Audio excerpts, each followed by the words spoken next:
വാഴയിലയിൽ പൊതിന് നമുക്കൊരു കഷ്ണം നെയ്മീൻ പൊള്ളിച്ചെടുത്താലോ? അപ്പൊ ബയോ റെസിപ്പി നോക്കാം. ഞാനിവിടെ 2 കഷ്ണം നെയ്മീനാണ് യൂസ് ചെയ്തിട്ടുള്ളത്. ബേസിക് മസാലാസ് ആയിട്ടുള്ള മുളക് പൊടി, മഞ്ഞപ്പൊടിയുടെ കൂടെ ഇഞ്ചിയും വെളുത്തുള്ളിയും കുരുമുളകും കൂടെ അരച്ച് ഒരല്പം സൊറക്കയും കൂടെ ചേർത്ത് നമ്മുടെ നെയ്മീൻ്റെ ഇതുപോലെ ഒന്ന് പുരട്ടി വെക്കാവേ. ഒരു 10 മിനിറ്റ് നമുക്ക് റെസ്റ്റ് ചെയ്യാൻ വെക്കാം. അപ്പൊ നമ്മുടെ നെയ്മീൻ റെസ്റ്റ് എടുത്ത് വരുമ്പോഴേക്കും നമുക്ക് മസാല റെഡിയാക്കാം. ഒരു പാനിൽ 2 ടേബിൾ സ്പൂൺ വെളിച്ചെണ്ണ ഒഴിച്ച് 1 ടേബിൾ സ്പൂൺ ഇഞ്ചി വെളുത്തുള്ളി പേസ്റ്റ് ഇട്ട് 2 സവാള ചെറുതാക്കി അരിഞ്ഞതും കൂടി ഇട്ടൊന്ന് സോട്ട് ചെയ്തെടുക്കാവേ.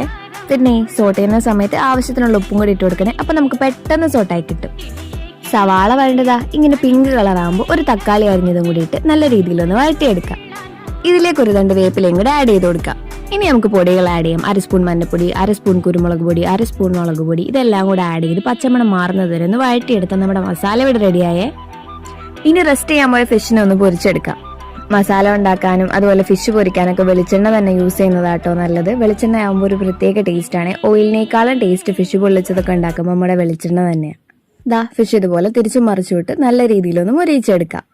ഒരുപാട് എണ്ണ ഒഴിച്ച് കരിച്ചു മുറിച്ച് പൊരിച്ചെടുക്കരുത് കേട്ടോ. ഇതുപോലെ നല്ല സോഫ്റ്റ് ആയിട്ടാണ് നമ്മുടെ ഫിഷ് ഉണ്ടാവാൻ വേണ്ടിയിട്ട്. അപ്പൊ നമ്മുടെ ഫിഷ് ഫ്രൈ ചെയ്തിട്ടുണ്ട്. ഇനി നല്ലൊരു വാഴല വെട്ടി അതൊന്ന് വാട്ടിയെടുത്തിട്ട് ആദ്യം തന്നെ ഒരു ലെയർ മസാല ഇട്ട് കൊടുക്കാം. ഇനി മസാലയുടെ പൊക്കത്തേക്ക് നമ്മൾ നേരത്തെ ഫ്രൈ ചെയ്ത് വെച്ചിട്ടുള്ള ഫിഷ് ഇട്ട് കൊടുത്ത് അതിന്റെ മേലേക്ക് കൂടി കുറച്ചുകൂടെ മസാല ഇട്ട് ഇതുപോലെ ഒന്ന് പൊതിഞ്ഞെടുക്കാം. അപ്പൊ നമ്മുടെ പൊതി രണ്ടും ഇവിടെ റെഡി ആയിട്ടുണ്ട് കേട്ടോ. ഇനി നമുക്കിതൊന്ന് പൊള്ളിച്ചെടുക്കാം. ഒരു പാനിലേക്ക് കുറച്ച് വെളിച്ചെണ്ണ ഒഴിച്ചിട്ട് നമ്മൾ റെഡിയാക്കി വെച്ചിട്ടുള്ള നമ്മുടെ ഫിഷിന്റെ പൊതി നമുക്ക് ഇതിലേക്ക് വെച്ചു കൊടുക്കാവേ. ഒരു 5-6 മിനിറ്റ് 2 വശവും തിരിച്ചും മറിച്ചും വെച്ചു കൊടുത്താൽ നമ്മുടെ ഫിഷ് പൊള്ളിച്ചത് ഇവിടെ റെഡിയാക്കി ഇട്ടു കേട്ടോ. ഇനിയപ്പോ തുറന്നു വെക്കാം അല്ലേ. നോക്ക്, നല്ല അടിപൊളി ഫിഷ് പൊള്ളിച്ചത് ഇവിടെ റെഡി ആയിട്ടുണ്ട്. വെറുതെ പറയല്ല കേട്ടോ, സൂപ്പർ ടേസ്റ്റ് ആണ്. എല്ലാരും ഇതൊന്ന് ട്രൈ ചെയ്ത് നോക്കണം കേട്ടോ. ട്രൈ ചെയ്ത് നോക്കിയിട്ട് ഫീഡ്ബാക്ക് പറയാൻ മറക്കരുത് കേട്ടോ. പിന്നെ എന്റെ ചാനൽ ഒന്ന് സബ്സ്ക്രൈബ് ചെയ്ത് സപ്പോർട്ട് ചെയ്യാനും മറക്കരുത്. പിന്നെ കാണാവേ. Bye bye.